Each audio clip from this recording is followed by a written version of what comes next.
नमस्कार। Gayatri PG college Sanchore की online class में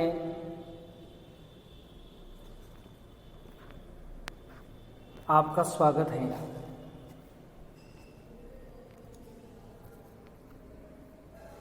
प्रिय विद्यार्थियों, आज हम बीए पार्ट 3 इतिहास में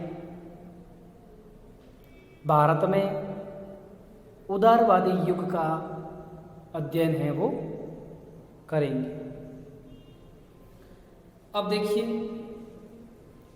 कांग्रेस की स्थापना होने के बाद भारत में कई विचारधाराएं उत्पन्न होने लगी।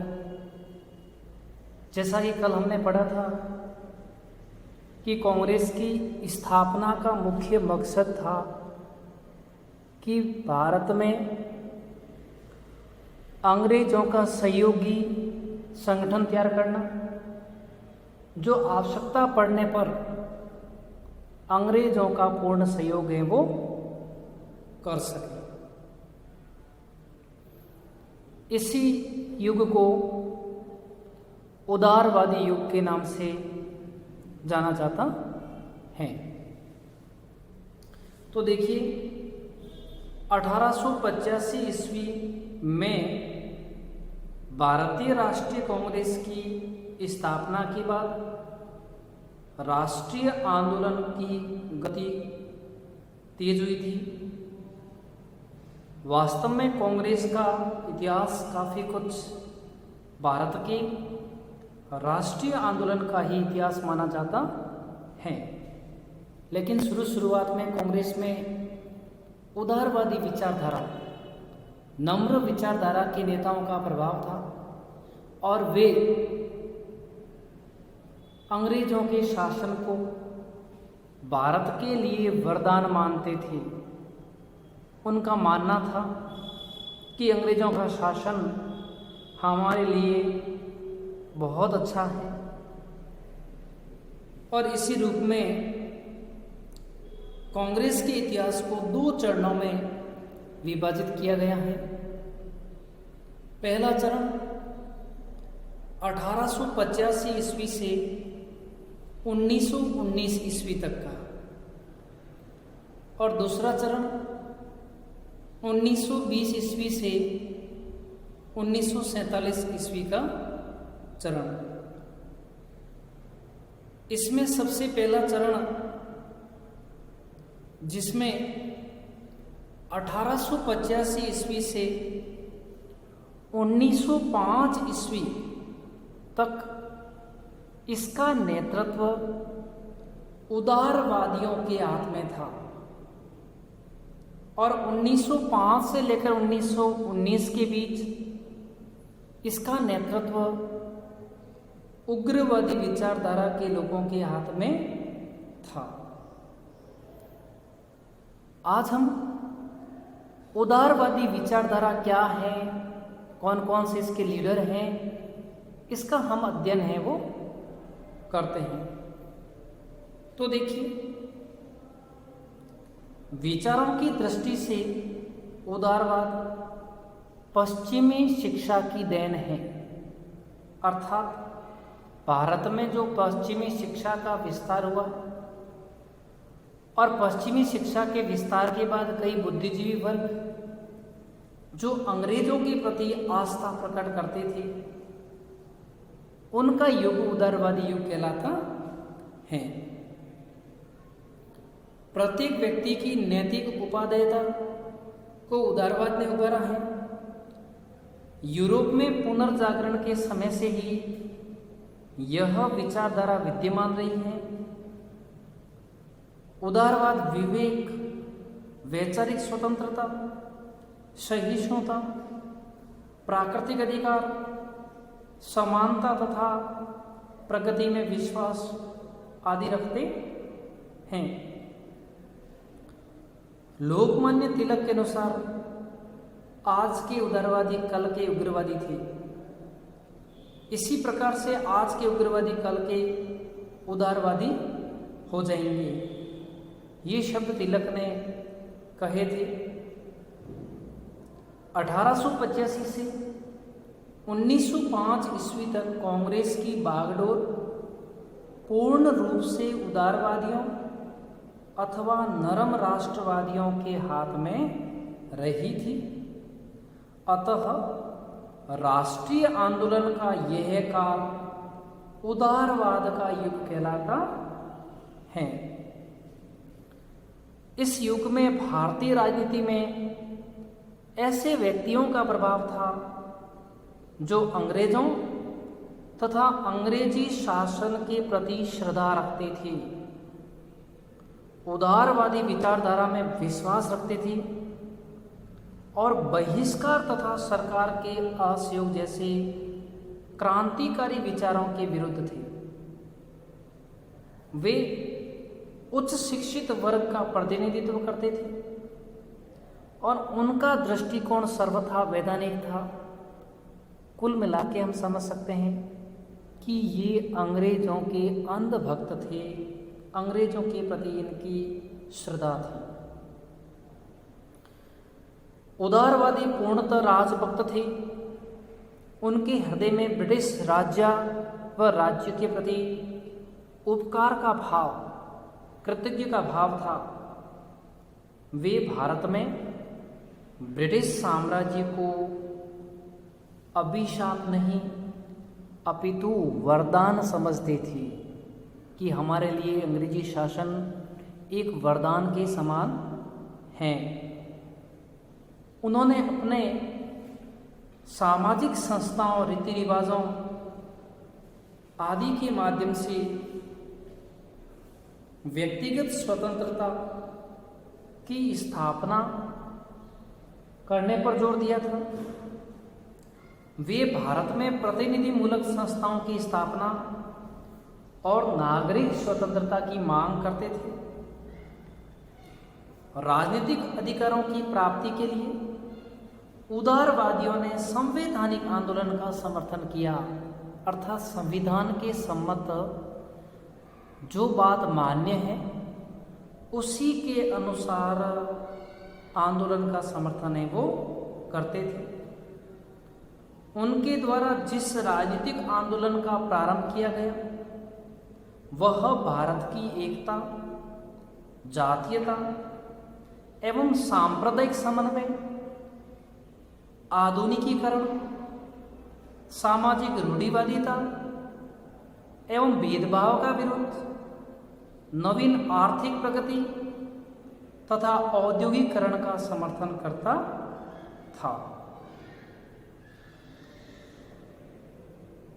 उदारवादियों ने सेवाओं में भारतीयकरण, पाश्चात्य शिक्षा के विस्तार, व्यवस्थापिका सभाओं में चुने हुए सदस्यों की संख्या में वृद्धि, विधि का शासन, स्वतंत्रता के अधिकार का व्यापक प्रयोग आदि पर विशेष ध्यान केंद्रित किया था।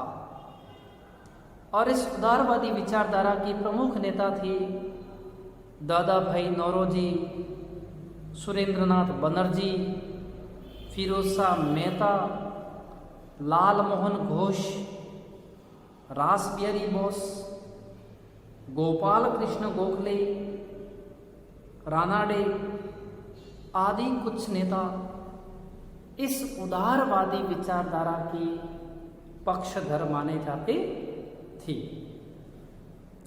इसके अलावा कुछ अन्य अंग्रेज उदारवादी भी थे जिनमें AO Hume, William Wedderburn, George Yule, मैगविन स्मिथ आदि भी कांग्रेस के सदस्य रहे थे।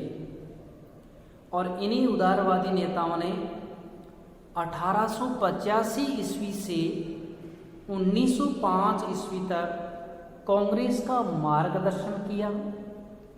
कांग्रेस के अधिवेशनों में इनका दबदबा रहा और ये सब मिलकर एक ही कार्य करते थे कि अंग्रेजी शासन हमारे लिए अच्छा है, वरदान है, हमें अंग्रेजी शासन के अधीन ही रहना है, पाश्चात्य शिक्षा ग्रहण करनी है और हमारे कुछ सामाजिक सांस्कृतिक जो रीति रिवाज हैं या हमारी जो मांगें हैं, उन मांगों को पूरा करवाने के लिए हम ब्रिटिश सरकार से निवेदन पत्र, प्रार्थना पत्र व याचना पत्रों के माध्यम से उसका निराकरण है वो करवाएंगे। ऐसा उनके मन में, जहन में विचार था।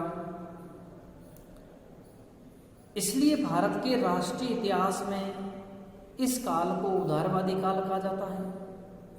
उदारवादी नेताओं ने भारत के ब्रिटिश शासकों को प्रसन्न रखते हुए और उनकी दयालुता एवं न्यायप्रियता की दुहाई देकर स्वशासन की ओर बढ़ने का प्रयास किया था। स्वशासन का मतलब है कि जनता के प्रति कृतज्ञ का भाव न दर्शाते हुए, शासक के प्रति कृतज्ञ का भाव दर्शाते हुए और उनके ब्रिटिश साम्राज्य के अधीन रहते हुए कुछ मामलों में स्वशासन प्राप्त करना चाहते थे, लेकिन वो भी विधि सम्मत कानूनी तरीकों से। उसमें किसी तरह से आंदोलन का सहारा नहीं लिया जाता था।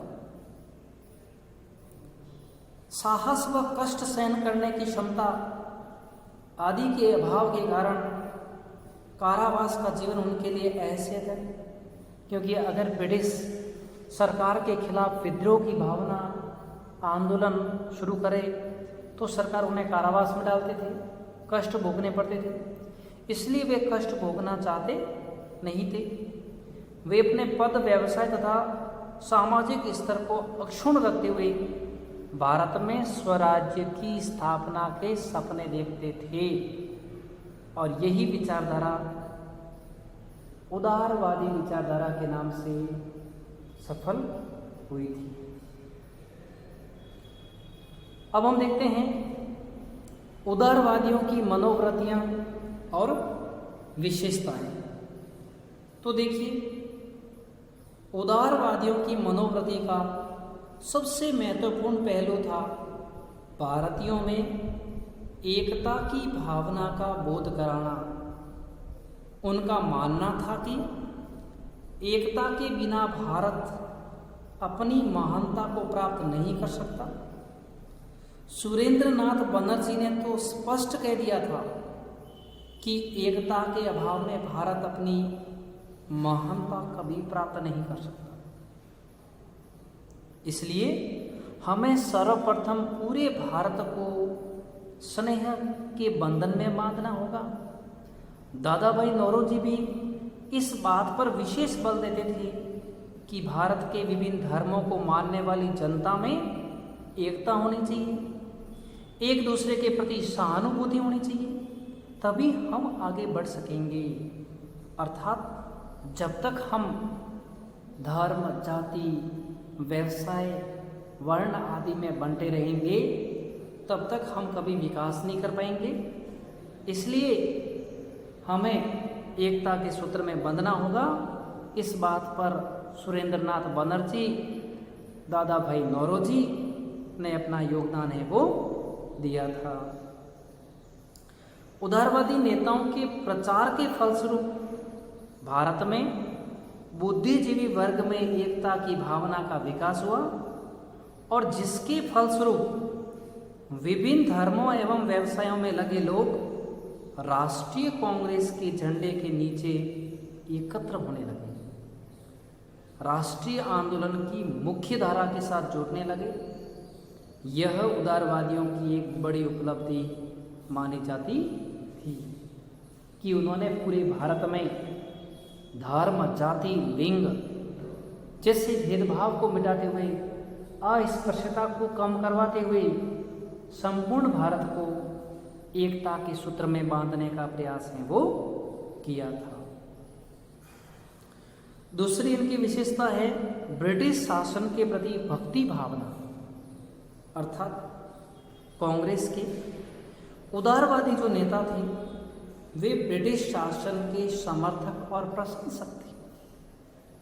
वे हर बार ब्रिटिश शासन की प्रशंसा करते थे, समर्थन करते थे, वे किसी भी हालत में हमारे शासन को स्वीकार है वो नहीं करते थे।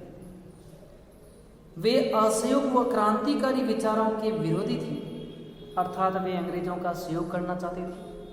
अंग्रेजों के खिलाफ क्रांतिकारी जो आंदोलन थे उसका वे घोर विरोधी थे।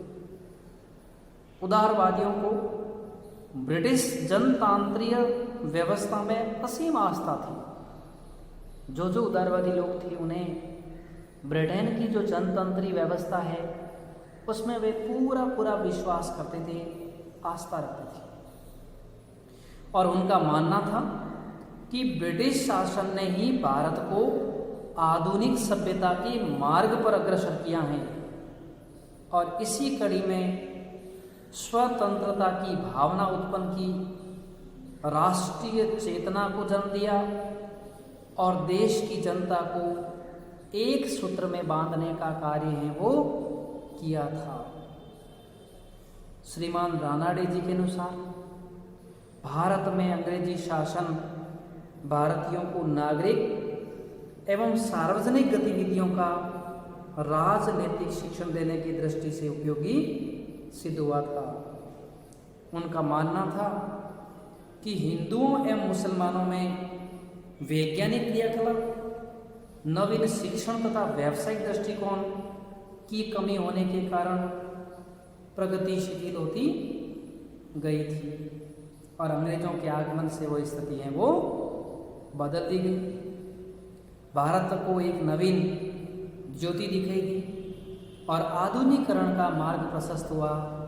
अंग्रेजों के संपर्क में आने से हमें स्वतंत्रता की महत्ता का आभास हुआ और सदियों की गुलामी एवं जड़ता को पाश्चात्य प्रभाव ने समाप्त कर दिया।